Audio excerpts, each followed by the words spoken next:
नमस्कार दोस्तों, मैं हूं राणा प्रताप रॉय, आपका दोस्तों एक बार फिर से स्वागत है आप सबका मेरे यूट्यूब चैनल पर, जिसका नाम है health and beauty tips by Rana Pratap Roy, यानी कि मैं।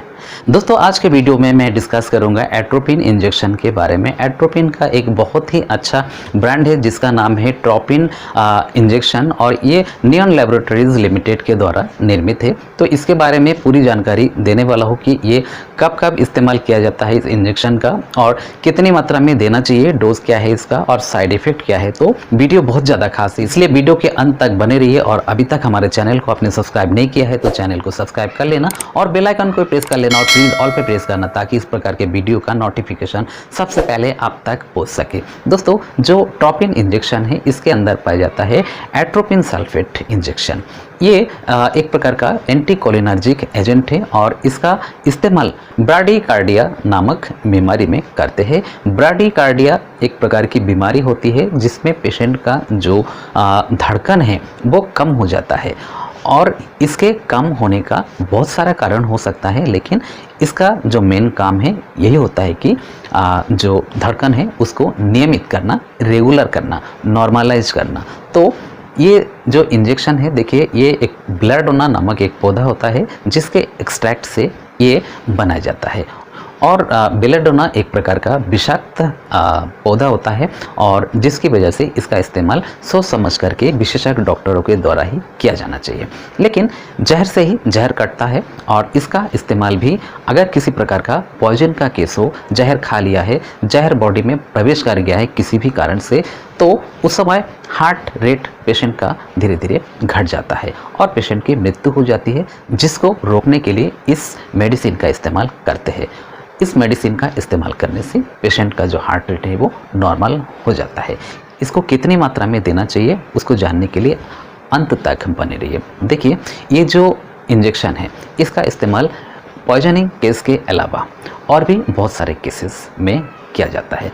अगर किसी पेशेंट को कार्डियक अरेस्ट हुआ है, हार्ट अटैक हुआ है, जिसकी वजह से हार्ट का जो धड़कन है रुक गया है या फिर कम हो गया है, ठीक प्रकार से दिल धड़क नहीं पा रहा है, तो दिल की धड़कन को नियमित करने के लिए इस इंजेक्शन का इस्तेमाल करते हैं। लेकिन ये हार्ट अटैक की मेडिसिन नहीं है, इसका काम होता है सिर्फ धड़कन को नियमित करना।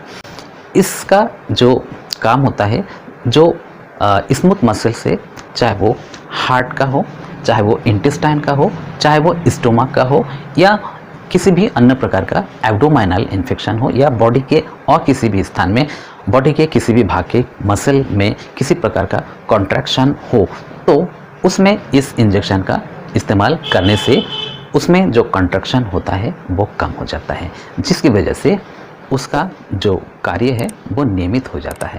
दिल के मामले में अगर इसका इस्तेमाल किया जाता है तो उसके मसल में रिलैक्स पैदा हो जाता है, जिससे जो धड़कन है नियमित हो जाता है। किसी वजह से हृदय का जो सर्कुलेशन है रुका हुआ है तो वो भी नियमित करने में हेल्प करता है। लेकिन ये हार्ट अटैक की दवाई नहीं है, इसलिए हार्ट अटैक में इसका इस्तेमाल बिना सोचे समझे डॉक्टर के परामर्श के बिना नहीं करना चाहिए। कम डोज से फ़ायदा नहीं होगा और ओवरडोज होने से बेलाडोना पॉइजनिंग की शिकायत हो सकती है।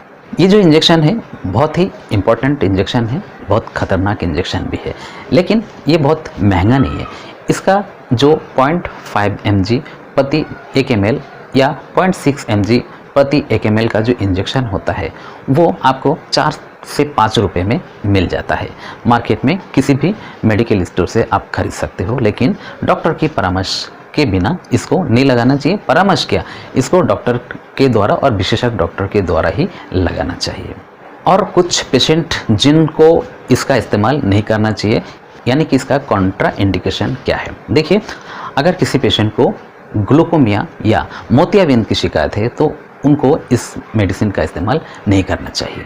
साथ साथ अस्थमा के पेशेंट में अगर डाइजेस्टिव ट्रैक्ट ब्लॉकेज है तब भी इसका इस्तेमाल नहीं करना चाहिए। प्रोस्टेट ग्लैंड इनलार्जमेंट हो, यूरिनरी ब्लैडर से संबंधित किसी प्रकार की कोई बीमारी हो, जिन पेशेंटों का धड़कन तेज रहता है उनको भी इसका इस्तेमाल नहीं कराना चाहिए। साथ साथ जिन पेशेंटों का जो मांसपेशियां है वो कमज़ोर है तो उनको भी इस इंजेक्शन का इस्तेमाल नहीं करना चाहिए, उससे मांसपेशियां उनकी और कमज़ोर हो सकती है। तो इन पेशेंटों में इस इंजेक्शन का इस्तेमाल नहीं करना चाहिए। अगर इसकी डोज की बात करें तो इसका जो 0.5 या 0.6 mg प्रति ml का जो एक एम्पुल होता है वही इसका डोज होता है। बीमारी की तीव्रता के हिसाब से इसका 2 इंजेक्शन यानी कि 2 एम्पुल भी लगाया जाता है। आमतौर पर जब पेशेंट को दिक्कत होती है तो उस समय एक एम्पुल को ही इंजेक्ट किया जाता है। आराम ना मिलने पर कुछ ही मिनटों के बाद में दोबारा लगाया जाता है। ज़रूरत पड़ने पर इसका 2 ml यानी कि 2 एम्पुल लगाया जाता है। कुछ समय के बाद में इसको फिर से रिपीट किया जाता है। जब तक आराम नहीं होता है तब तक इसको करते रहते हैं पेशेंट। कुछ समय के बाद ये दोहराते रहते हैं।